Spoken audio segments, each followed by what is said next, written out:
Welcome to Give a Heck. I am your host, Dwight Heck, and for much of my life, lived my life in quiet desperation, wondering how I was going to pay the bills, take vacations, save for retirement, and one day wondering if I would get off the hamster wheel of life and have purpose. A life that most of society lives, which takes us to work, then home, then repeat, and pays us hopefully enough just to survive. The harsh truth that most live with more months than money and have no idea how to live life on purpose, not by accident. This ensures the mass majority are living not just financially broke, however emotionally and mentally as well due to financial pressures. In each episode, I will introduce you to thoughts, ideas, and guests that can help you to learn how you too can live life on purpose, not by accident.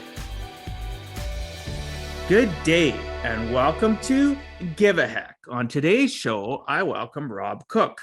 Rob Cook is a CPA and CFP whose mission in life is to help families build real, meaningful legacies. By day, he serves his clients' families as a wealth advisor, helping his clients grow and protect their financial legacies. By night, he is the host of Contenders Wanted podcast, a show dedicated to showing the world that you can have a meaningful success without sacrificing what is most important in life.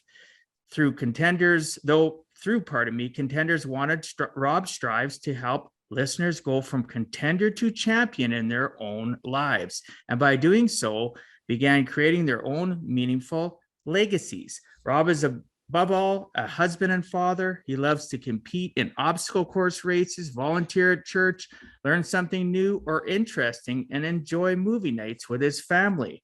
I'd like to welcome you to the show, Rob. Thanks so much for agreeing to come on and share with us some of your life journey.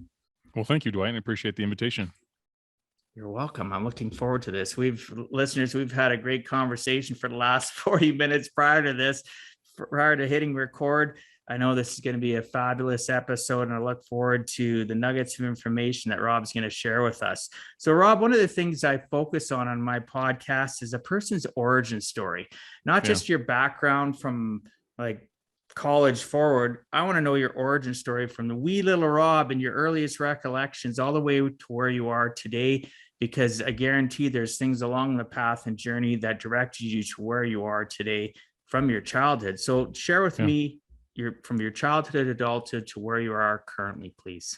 Yeah. Well, the ironic thing about that is even in the intro that you just read, it's actually different than ever since you probably found that information. So there's good twists and turns in my journey. Brother, share. That's great. So I'll share some of the things that are more recent, I guess, in a few minutes. But if you want to go back to the beginning. Yes, I do. I like to tell people that I don't really consider myself a super special kind of guy. I was your average all-American kid. I was incredibly blessed, grew up in the suburbs of Sacramento, California, to a wonderful family, great mom and dad who were, just working middle class, just worked hard, loved each other, and tried to make the very best of everything that we were given. I was fortunate enough that my grandfather, I got the opportunity to work with him a lot of summers. And my grandfather was an entrepreneur and kind of a small time real estate investor just in our local town. Nothing crazy, but because of his hard work and dedication and his personal sacrifices, he was able to create some version of financial freedom and independence for my grandmother and himself, and then be able to pass on some of those blessings to our family. And part of that was that every summer I got to go work with him on his property. And he owned 10 acres outside of the suburbs, and a little house on a hill, a little brick house that kind of was heaven to me.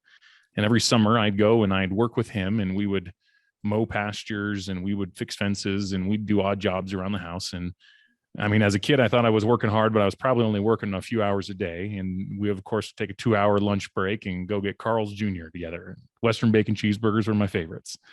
And it was in those moments with Grandpa that we called him Papa, that Papa and I had some of my first conversations around money, around investing and finance. And for your listeners, like you mentioned, I'm a CPA and a certified financial planner, but that wasn't always the case. But Grandpa, when we'd be driving in his truck, we'd be talking about life and various things. And then he would change the topic over to something that might be a little interesting. And he was the first adult that talked to me about money as if I was an adult. And I was probably only, 13 or 14 or so at the time when we were doing this. But every once in a while he would say something, and he would tell me about a deal or something that he was doing. And then he would tell me just enough to kind of blow my mind. And then he would look over with a little twinkle in his eye and kind of just give me this smile, and I'd be like, wait, what? You're doing what? And how were you able to do what? And because I was always a curious kid. I always wanted to kind of know what was going on. I was the oldest of 5 kids, and always felt like it was my duty to show forth a good example, I guess you could say, and try and not be a burden on the family, and try and do my part in our family. And so I loved those lessons from Grandpa. But it wasn't until later that I realized the impact that they would have on my life, because I went through school like most kids. Like I said, I was just kind of your basic all-American kid. I worked hard during the summers. I was going to school. I was playing sports. I was trying to get good grades and trying to get into the good school and trying to, do all those basic things that you should do. To tell you an idea of like how all-American boy I was. I mean, I was an Eagle Scout. I played football and basketball and ran track, the very typical American kids. I played baseball growing up and soccer, all that sort of stuff. And, but I'd always wanted to know what I wanted to do in life. And I just so happened to get stuck in a dentist class during our school's career day. And although I could never figure out, this is my thing, I just have a huge passion in this one area, I always knew that for me, there were certain things that were important in life. And for me, that was my faith and my family. So when it came to a career, I knew that I wanted a job where I could make enough money to provide for my family. I looked at my grandfather as a great example, and as my dad, as a hardworking man who provided for our family so that my mom could stay home. Did we have a lot of excess? No, we didn't. But we made it work. And Dad worked hard to make sure that we always had enough, that we never felt like we went without. I wanted to provide a life so if my wife wanted that, she could do that. She could stay home with the kids and we could make it work. I wanted a life where I had the flexibility to give to my local church. I wanted to have the ability to be able to be my kids' sports coach. I wanted to be able to put those things first. And I learned those lessons from my grandfather and from my parents, because that was the way that they lived their lives. Grandpa worked hard and created a business that provided him some sort of financial freedom, but he never did it at the expense of those most important things. We all always knew that family came first and that faith was followed closely thereafter, and then everything else would take care of itself. And he always had this saying, Rob, the Lord helps those who help themselves. So get up and work hard, and the Lord will help you figure out the rest. And so for me, I carried those lessons with me. And although I wanted to apply it to a career, I never knew what that really would mean for me. So I wound up going through this windy path where I thought I was going to be a dentist because of this class I got stuck into. And a couple of years into college, I realized when I almost fell asleep job shadowing a dentist standing up that maybe dentistry is not the thing for me. Maybe I should do something else. And so that led to a whole nother exploratory moment. And then a couple years later, I had this, not a couple months later, actually, I was doing a bunch of networking and talking to people and interviewing and taking out to lunch professionals in different spaces, trying to figure out what the heck am I going to do? I was majoring in accounting because I had thought, okay, I'm going to get a dentist. I'm going to become a dentist, but I need to be able to run my practice well. So I'm going to get a business degree so I know what I'm doing. And I had found a little passion and interest there. And who'd have thought, those things that I had learned as a kid started to kind of bubble up and pique my interest. And so I had a natural inclination for finance and investing and just analyzing numbers and seeing through the details and understanding the story that the numbers could tell you. And so that's why I majored in accounting. And then when I dropped dentistry, suddenly I was like, well, do I want to do accounting? Well, I don't really want to be an accountant. But I like knowing accounting, and I like knowing the story that numbers tell us. And I like finance. And then I realized, well, with my criteria I had developed, well, I could apply that and maybe do wealth management, financial planning. And so that led to a bit of a journey because I'd already accepted, without knowing initially, I accepted a full-time job offer from an international accounting firm called Ernst & Young. And it was a great firm, learned a ton, but knew I didn't want to be there long-term. And so I worked hard, got some great experience, some experience that would be applicable becoming a wealth advisor, and then got an opportunity at a local investment advisory firm. We call them RIAs here in the States, registered investment advisory firm, and worked as a planner. Kind of had to take a little bit of a step back in my career and then it's kind of one of those one step forward, two steps back a little bit to kind of change type of thing. And did that a couple times because I was moving out of one area into accounting into a different area that would be applicable, and then into wealth management. So it was a bit of a journey. My wife was very patient. I was very grateful for that. But then got into wealth management, worked hard, got all my certifications and designations, and started trying to help people. And then I had this kind of realization, actually not even more than a couple of months into my journey into wealth management. I was sitting in my car. It was a warm fall day here in Northern California. I was reading The Little Purple Book, is what some people call it. It's Rich Dad, Poor Dad. You ever read that one, Dwight? Yeah, of course. Yeah. Yeah. It's a great book, right? But it opened my eyes. I had been studying for years the traditional ways of finance and investing and making money, quote unquote. And I had this realization that there was a whole nother way to see things that I had never even seen, that I realized in a moment Grandpa had understood, and he had tried to give me bits and pieces of, but I had totally missed. And then I realized that this whole industry that I'm in was going this way when I had joined it, because I wanted to help people. In part, I had my criteria for my family, and balancing was most important. But at the end of the day, I also looked and I said, I want to do something that really, truly helps people. And so in my mind, being a wealth manager meant that I was going to help people create wealth. I was going to help them make money. I was going to help, in my mind's eye, liberate them from the kind of tyranny of our finances that they can sometimes have over our lives. And I very quickly learned that that was not what we did. Yeah, we answer questions and we can help people, and we help you. I like to say nowadays, now that I've had the time to actually really process this, is that wealth advisors help people protect their finances, but they're not going to help you create wealth. They're not going to help you create financial freedom. That's up to you. That's up to, maybe a coach like yourself, Dwight, financial coach. That's up to you figuring out what's most important, what's you're most passionate about, where your skill set is most valuable, and going and creating financial freedom for you and your family. And that was a hard pill to swallow, because my podcast is called Contenders Wanted because I wanted to help contenders. I wanted to help people really have meaningful success in all areas of their lives. And financial success is part of that.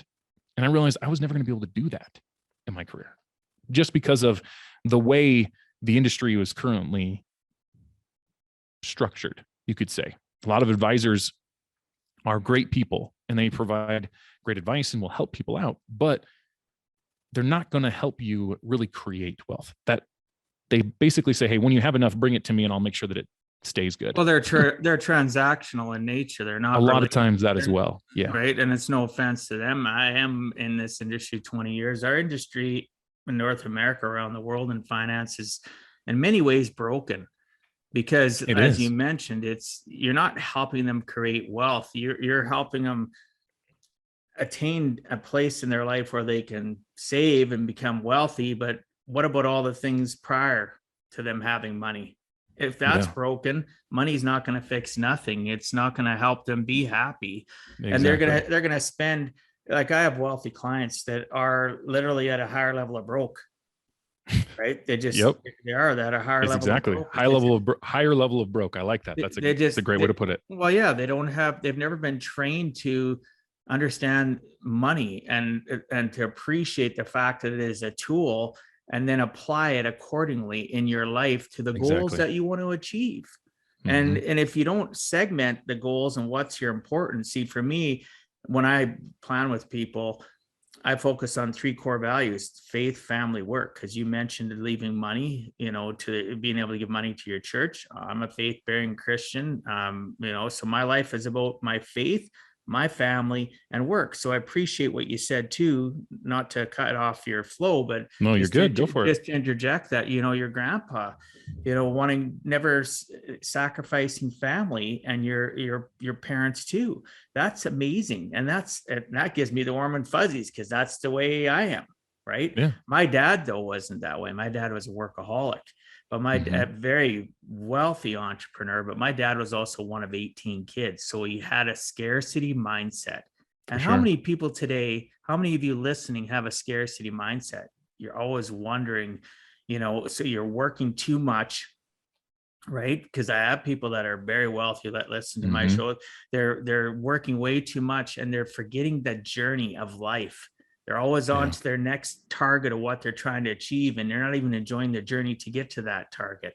I want to help people enjoy the journey of life and realize that their goals are attainable once they understand the rules of the money game and how money actually works, that it's a tool that they control, but they have to control their 6 inches and all the learned pattern behaviors of improper spending. Or you know it as well as I do, even at your age. How many parents have you run into or heard from people? Well, I never shared that with my kids. I never talked to them about money. Which is a sin, in my opinion. Absolutely. Your grandpa didn't. This just gives me. I've got so much energy of what you've shared with me. And we've got a long way to go. But anyway, I'm sorry for. No, you're good. I think everything you're saying, you're spot on. I like to say that money is a great tool.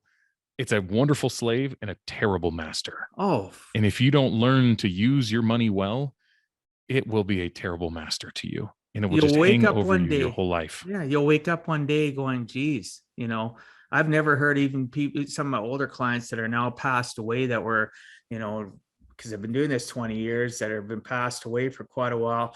Most of them didn't, when, I found out they had cancer or whatever, and I go sit with them and we talk, and they wanted to go over all their stuff because I do insurance as well. And we talk about their different aspects of their life. And not one of them said they regretted not making more money. All of them, their regret was the same thing. They wish they would have had a deeper connection to their faith, to God. And those that aren't faith bearing in the sense of believing in God, you have the universe or whatever, that's fine. I'm not here to judge you. But nobody's ever told me in those dying years prior to them passing, or months, that they wish they had more money. They always say they wish they had more of a sense of connection to their faith, because now they're nervous that they're going to go to the other place, not the place they really want to go to. Or they wish they would have had more memories, right? Because now I've heard this as well. Maybe you can concur to this. Oh, you know what? I'm working hard. Yeah, I'll miss watching my children grow up, but I'll see my grandkids. Well, guess what? Some of those people don't make it to see their grandkids. That's a slippery slope too. Because if you neglect the today, why would you assume that your kids even want you there tomorrow? My dad and I have a tumultuous relationship because of it. And he listens to the odd podcast. He knows I'm not being disrespectful. He has regrets, but thank goodness in his 80s, he's still healthy and he gets to spend time with his grandkids and now his great grandkids. He was blessed to, not have that person that was struck down with severe health issues and be gone. So he's making up for lost time. But can you ever make up for lost time? He lost us as kids, because I'd get up in the morning, he'd be at work. I'd go to bed at night, he'd still be at his business. Yeah. Right. And I didn't. It's not an easy thing to figure out. I swore to myself when I caught myself being that workaholic in my first businesses, when I owned a computer consulting firm prior to getting into finance for a decade, and I was a workaholic. And I woke up one day in my early 30s and I was having health issues, and I was going, what the heck am I doing? This isn't what God wanted me to be. He wanted me to serve him, serve my family, and then work is what's going to allow that to happen. Right. Yeah. So I agree. I think there's this trap that we can fall into also, where we feel like, well, I have to be all the thing all the time to everyone. And I think that's a fallacy. We can't. It's just not even possible. There are realistically too many people and too many things that would vie for our attention and our time. And so that's why it's so important for us to at least be purposeful. I like to tell people, you're going to have ebbs and flows as you're contending for greatness, as you're trying to be successful in all the areas of your life. Naturally, there are going to be times where certain things require you to maybe sacrifice a little bit more for certain things, but make sure that it's just for a short time period. The problem is when our life gets out of balance in a longer term, right? Like if you need to for this next couple of weeks, you got to do a big push because you've got maybe a big project that's really important, or you're trying to get your business off the ground, or you're whatever it might be. That might be okay. But just don't make sure that when you get to the end of that 2 weeks, you create another project. It's another 2 weeks. And then next one, it's another project that's now it's a month long, and whatever it might be. And then all of a sudden, before you know it, 5 years has passed. And your little kid who was 2, who wanted to see you all the time and was always excited to see you when you came in the door, suddenly no longer cares that you're around. You can't seem to figure out why you can't develop a relationship with them. Well, that's heartbreaking. Yeah. I hear that all the time. My kids don't want me to be around, so I'm just going to work more. Well, because it's the exact opposite of what you need to do. Yeah, because that gap, you created that gap, as you mentioned, and all of a sudden they don't want you around. Next thing you know, their most vulnerable fun years are gone, and now they're angst teenagers, and you want to try to be a parent to them, it's a little bit too late. Yeah, you're fighting a serious uphill battle at that point. Oh, severe. Yeah. I coach families on it all the time. It's 20 years of doing it. It's just it breaks my heart. And all Agreed. I can do is help them, hopefully level up their mindset somewhat, send them off for sometimes counseling, or I'll just sit and have conversations with them and tell them, okay, you've at least acknowledged it. Get over the regret, because there's no way to go back in time. So what can you do now in your life to make things better for yourself? So yeah, that's I completely agree with you, Dwight. It's one of those things that people just don't think about enough. We have those short-term adjustments, what we think is short-term, and then before we know it, it's been years. And so I think that's why it's so important for us to be purposeful about what we're doing with our lives and what we're doing with our time, frankly. When you talk about meaningful success, or solving money problems, financial success in any sort of way, it all comes down to being purposeful. If we can be purposeful with those resources, because time and money are resources, then we can create the outcomes that we're hoping for. At the beginning, you talked about how one of my missions is to help people create meaningful legacies. Well, a legacy, the funny thing about a legacy is that a legacy is something we usually associate with at the end of our lives. But legacies are created today. They're created in the day-to-day moments. Like my grandfather's legacy didn't come around because he did all these things at the very end of his life with only like a week left. He spent some time with me. No, it was because over the course of years, he showed us what was important. Over the course of years, he spent time with me in multiple summers. It was over the course of years that he instilled those lessons that were most important, that now outlive him. Is his wealth going to outlive him? Yeah, maybe. But what really outlives him is his lessons that he passed on to all of us. And I say all of us because I'm one of 32 cousins on that particular side of my family. I come from a large family. And I've spoken with many of my cousins who are around the same age as me, and we all talk about similar experiences with grandpa. So it wasn't just ad hoc that he did this. He and my grandmother were purposeful about the time that they spent with us and the things that they talked about with us.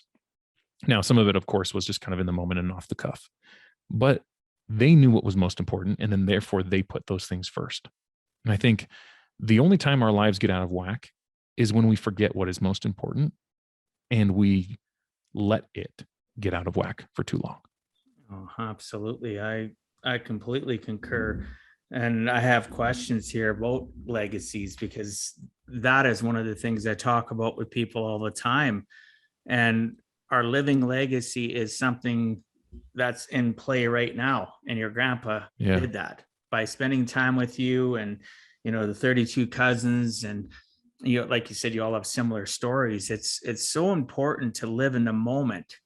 That is the legacy, right? Yeah. The legacy isn't like part of what I put down here is, the word legacy conjures up the ideas of death, inheritance, and material possessions. Like you said, it's so much more than that. So right now in the moment, I'm creating with this podcast, this is part of my legacy. Agreed. It's also part of your legacy, because somebody can go look it up. They can listen to it. Kids that aren't even born yet, right? Yep. And kids in the future. and they might be attracted to the fact of the Give a Heck name and want to listen to their grandpa being interviewed in his younger, years. We're both working on our legacy, and so many people just don't take it serious enough. I like to tell people that my podcast is, it's for my listeners, but it's also in part for my own family. If one day something ever happens to me, my daughter will be able to hear my voice and know what I thought was important. 100%. Even if she's too young to remember that now. I mean, my wife and I have had, our family is incredibly important to us. We've been married for over 8 years, and we only have one little girl because we've had some infertility struggles, even though we would love to have a larger family. And even if we only have that one little girl, I want to make sure that my little girl knows that I loved her wholeheartedly, that I would have done anything for her. And I want to make sure that she learns those lessons that I thought were most important in my life. And so my podcast is part of the way in which I try to do that. So that even if something happens to me, is my family monetarily taken care of? Do I have enough proper life insurance and all that sort of stuff? Yeah. But more importantly, I want her to have memories of me and her. And I want her to have a place where she could go and hear my voice and know what was most important to her father.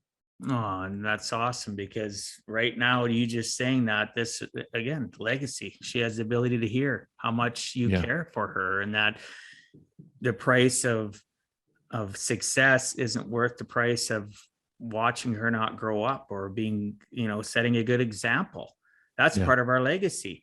What, people listening, what are you saying and doing? What are your actions when people aren't watching? They better be the same actions of when people are watching you.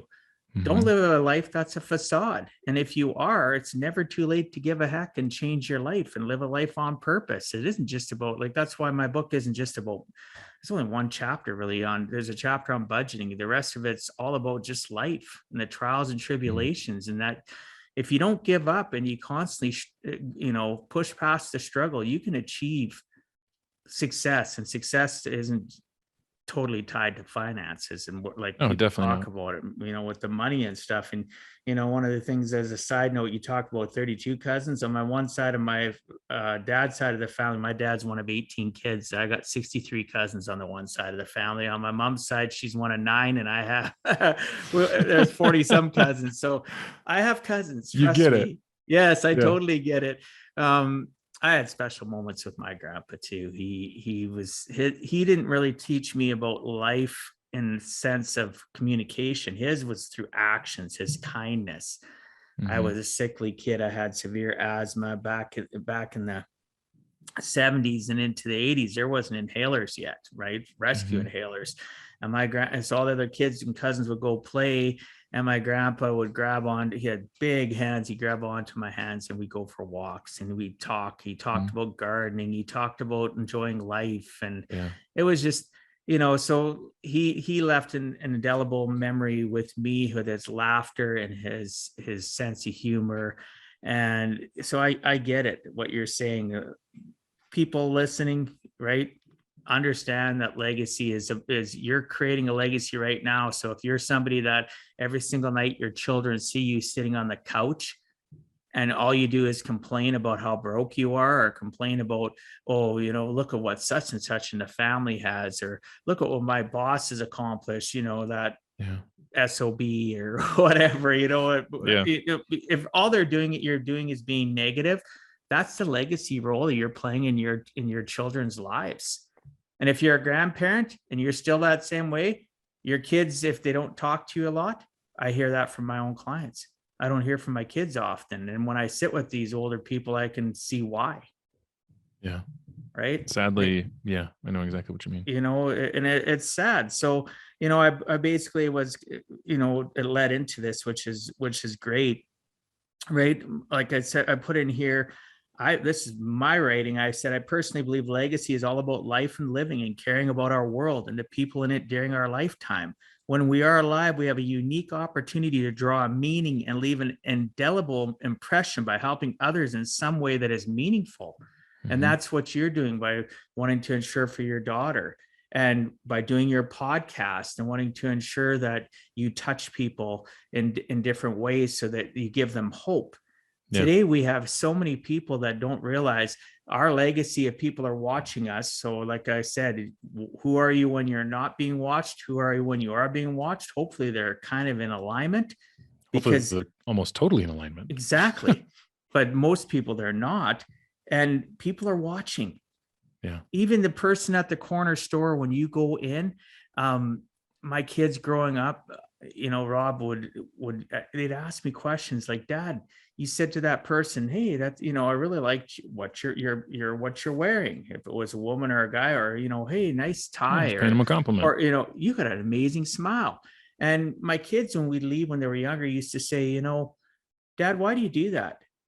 Are you trying to, because they're, I'm a divorced man. Their mom used to tell them, he's doing it just to brownie points or whatever. No, if you give a compliment, you better be genuine about it, or don't open your mouth.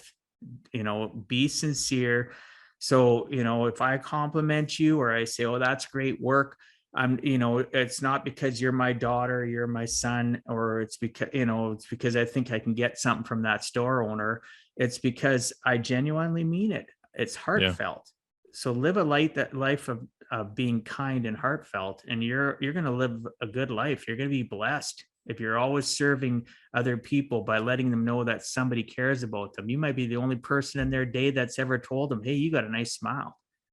Can I actually share this? Sure. Your story is actually reminding me of a story from my own life. Sure. So there's a woman by the name of Marjorie Hinckley who I have great respect for. And she said one time, never let a kind thought go undone, or, unsaid, or whatever it might be. And this kind of goes along with what you're saying. But when I heard that quote, I was in college, and I remember thinking, okay, I need to do a better job at that. Because I think often we have thoughts that, oh, I should do something kind for so-and-so. And it just, oh yeah, I should do that. And then it never happens. And so I told myself, okay, I'm going to, the next time I have a thought, I'm going to make an effort here over the next month or so. At any time I have a kind thought, no matter what it is, I'm going to go and do it. Like, okay, great.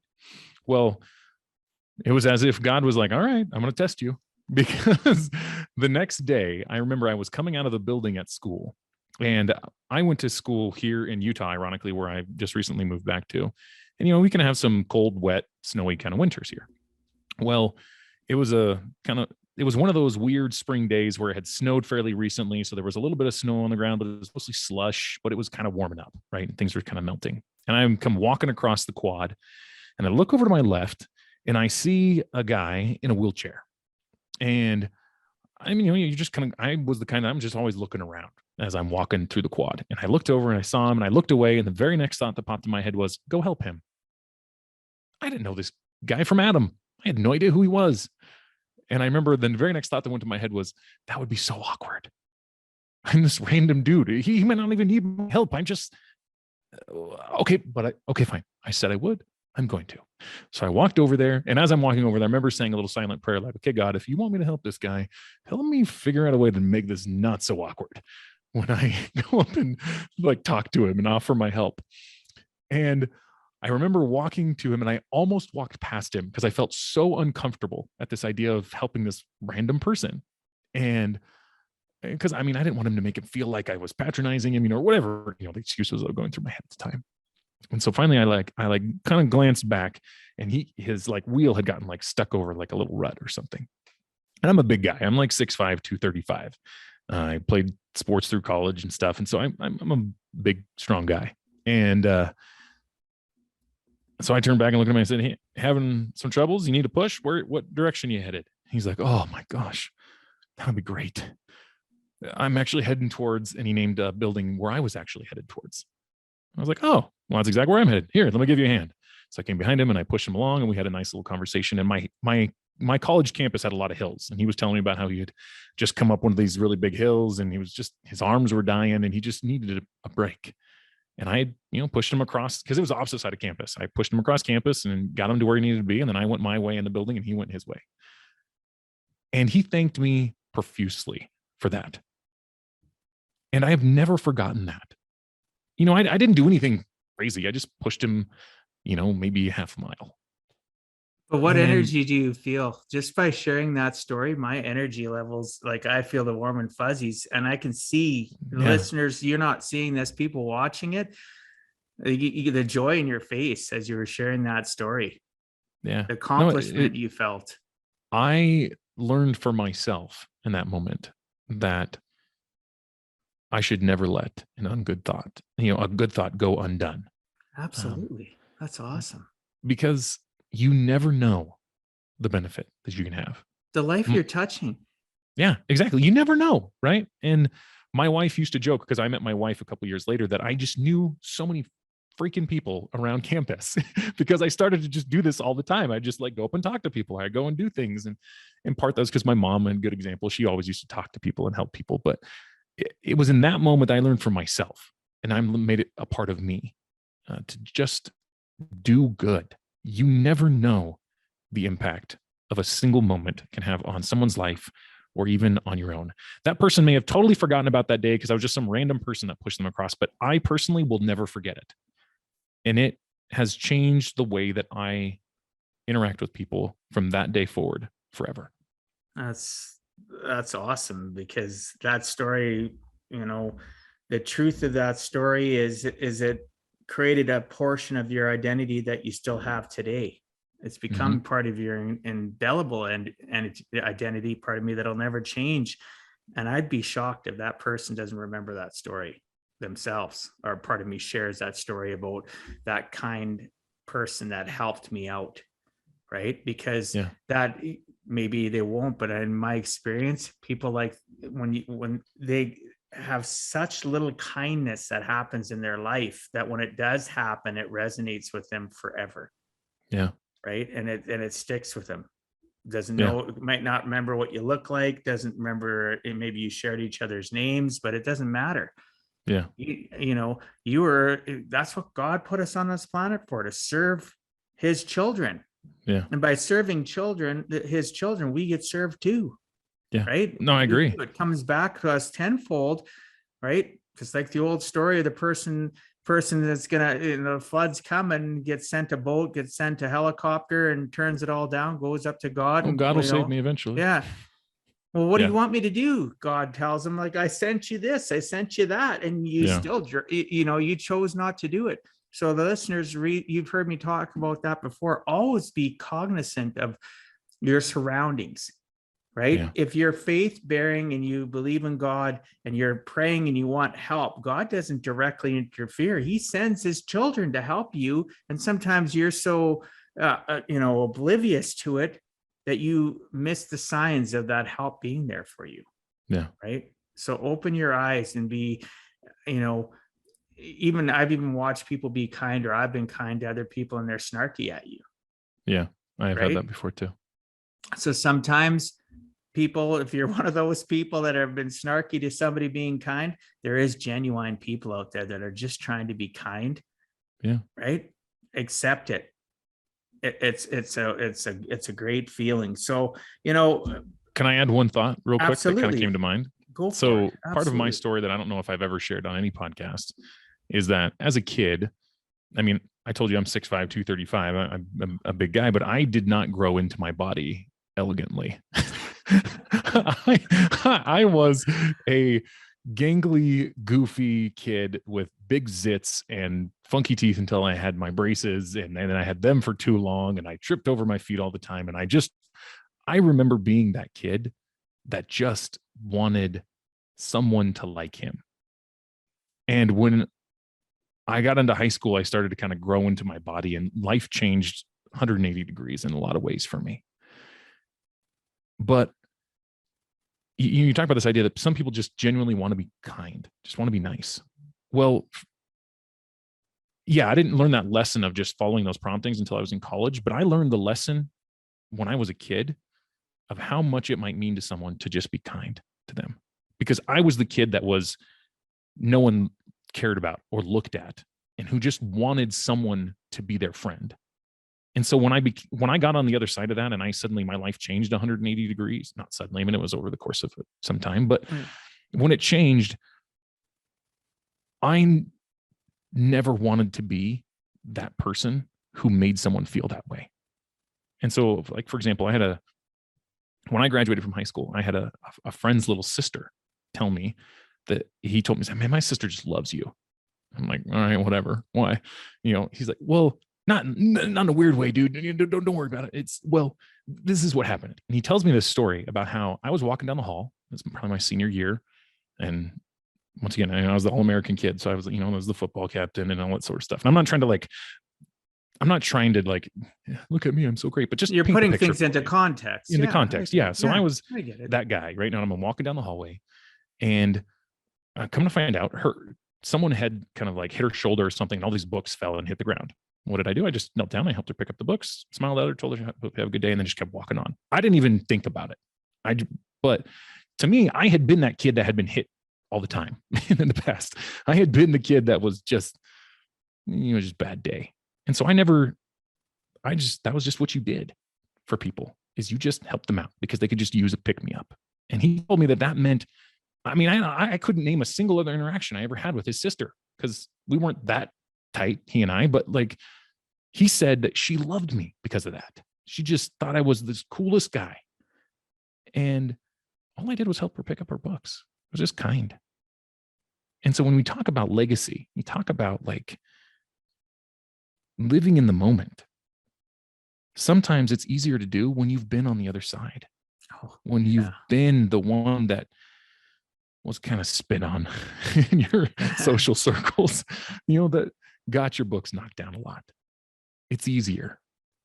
But man, it's so important to not forget what that felt like. And it's so important to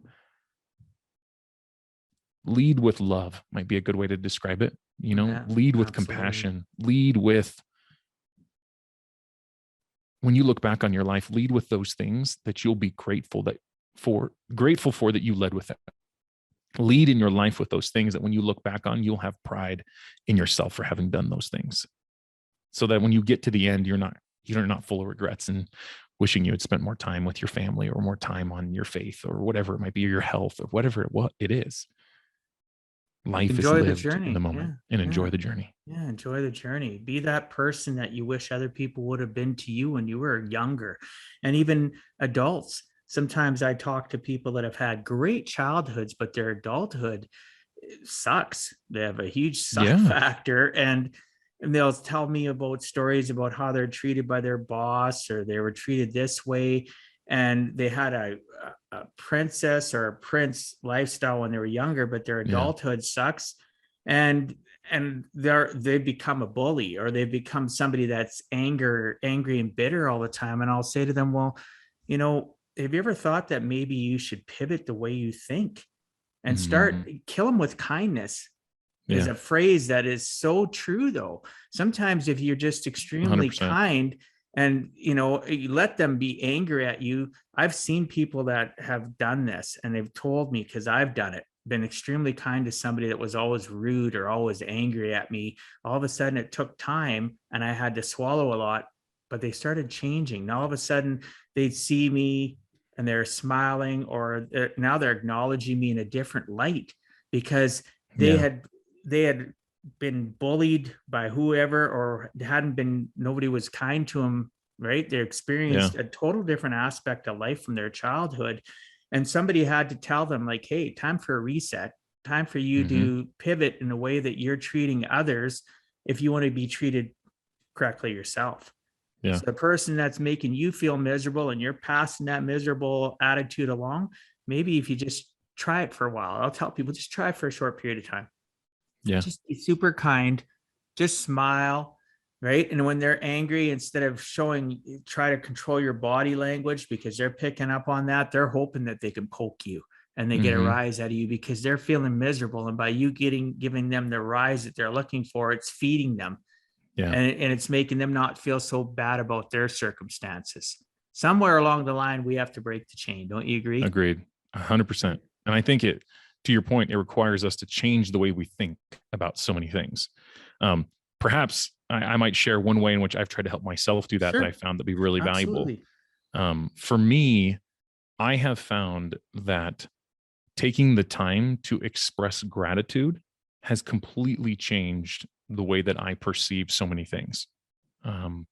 So for example, I did an experiment at my old job where for an entire month, every day that I got into my office, I would sit down. And the first thing that I would do is I would write an email to one of my coworkers, thanking them for something very specific that they had either done for me or had done that I noticed that was good.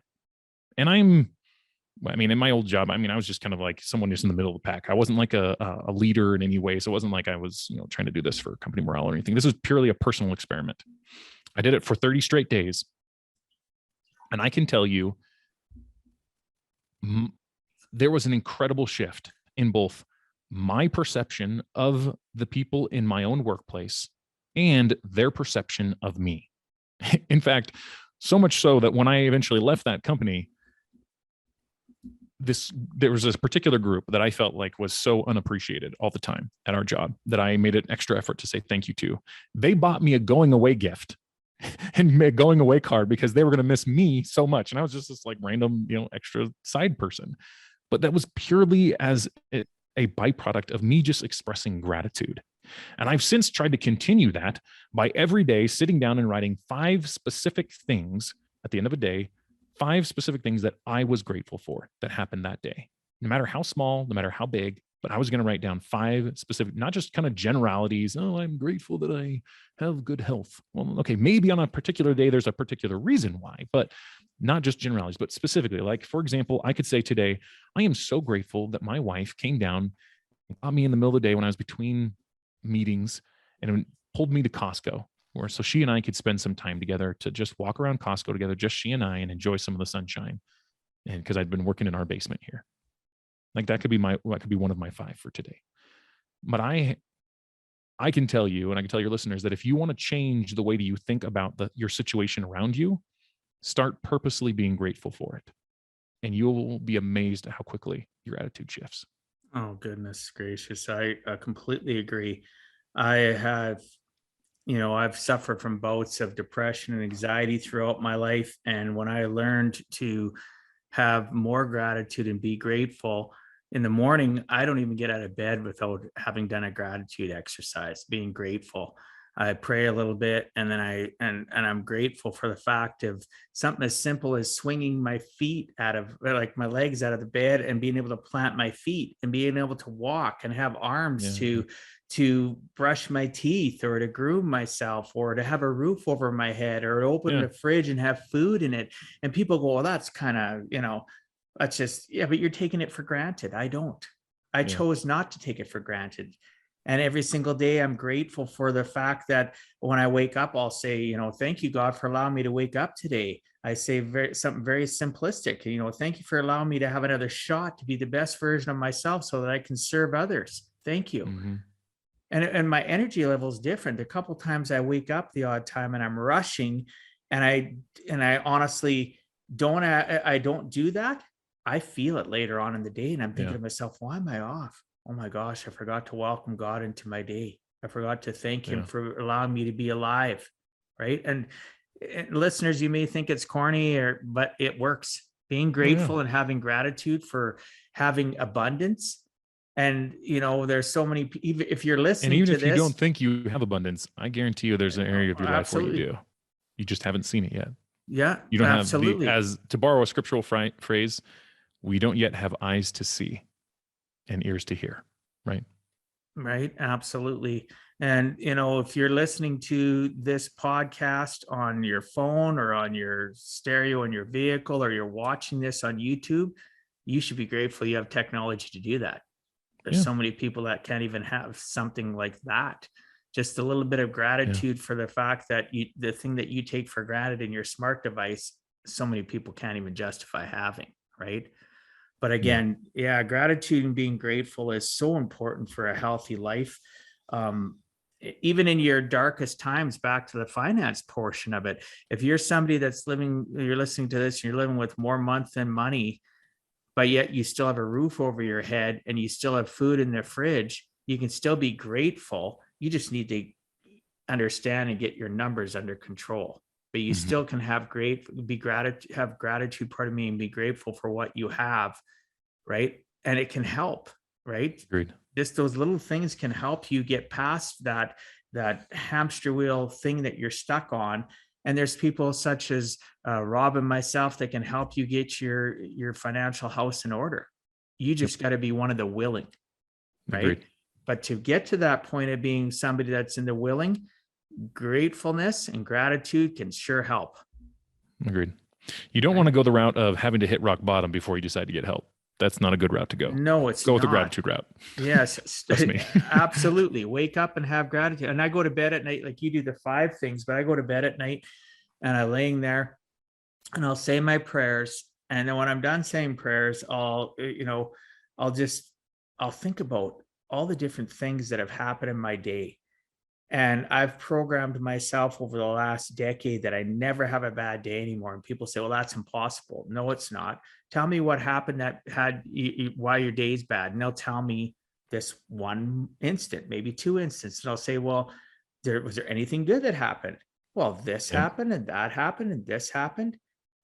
And if back to the gratitude, gratefulness thing, that can be the first start, a good part of your day. Right. Yeah. Oh, I had gratitude in the morning. I woke up, I had a healthy breakfast, or I got to see a good friend of mine. Well, okay. So those 2 bad things that happened, you're negating all the good things that happen in your day. So start programming your brain to say to yourself, I'm never going to have a bad day. I might have bad moments. And then I train people on how to get past those bad moments. I teach them little techniques to get past them. Right. And what they need to associate with to get past them, instead of being somebody that having a bad moment, you put on a negative, music, or you go look for people to talk to about it that are going to feed your bad moment. They're not going to help you uplift it. Right. Just different things like that. But I digress. There's gratitude. All great suggestions. I think one of the reasons why gratitude is so powerful is because, as my dad used to always tell me as a kid, life is about perspective. And if we can shift our perspective, more often than not, we can shift our feelings and our attitudes and our actions around that particular moment. Rob, if you had to give our listeners one last closing message, what would you tell them in regards to giving a heck and never giving up? Well, my thought would be, if you don't ever give a heck, no one else is going to give a heck about your life. That's true. It's sad, but it's true. If you want, I've recently been listening to and reading a bunch of stuff around Jocko's idea of extreme ownership. And so I've been having a lot of these ideas around, if you want something in your life, you have to own it. You have to go and create it. You can't blame other people. There's a saying in the military, there's a saying in business, there's no bad teams, there's no bad armies, there's only bad leaders and bad generals. And I think it can be said of our families and of our lives. There's no bad circumstances. There's no bad life that you've been given. There's just the bad leader of that life. And you are the leader of your life. You are the leader of your family. You are the leader, and whatever direction you decide to take it, whether by intentionally choosing to go that direction or by just letting life happen, you have chosen that path. So if you want to change it, give a heck about your life and go make it the life that you want. If you want a legacy, then go make it. No excuses. If you want to be a contender, if you want to make your life beautiful and wonderful and amazing and breathtaking and all the things that you've ever dreamed of, then there's no one else that's going to make it that way except for you. Yeah, you can enlist help along the way, but at the end of the day, you got to lead them where you want to go. So go make it that. Give a heck. Absolutely. And make life exactly what you want out of it.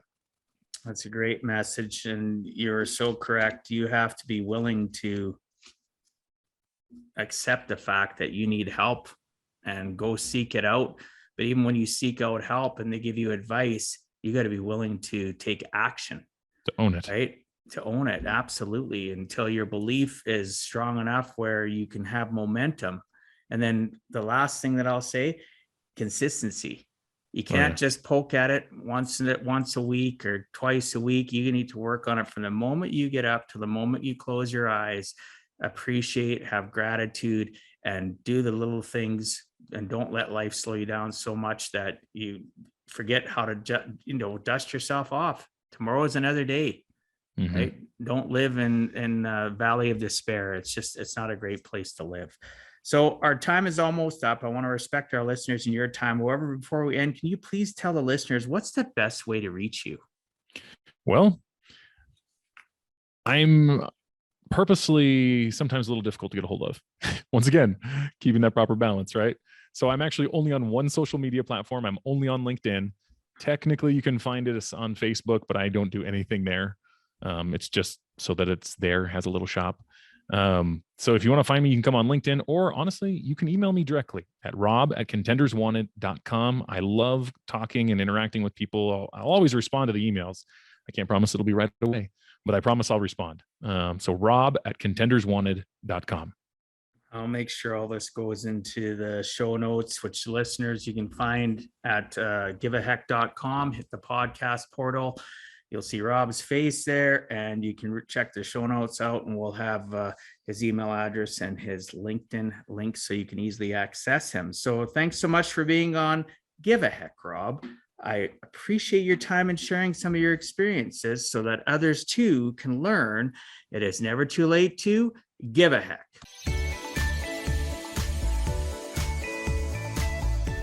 Thank you for taking time out of your day and listening to Give a Heck. If you find value, I'd appreciate you sharing with your friends and family so they too can learn how to live life on purpose, not by accident. So you do not miss the next episode, please subscribe on your favorite podcast platform, and please also post a review.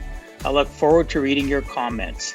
This has been Dwight Heck. If you want to check out other podcast episodes or today's show notes, please check out my website, giveaheck.com. And until next time, together let us all strive to give a heck.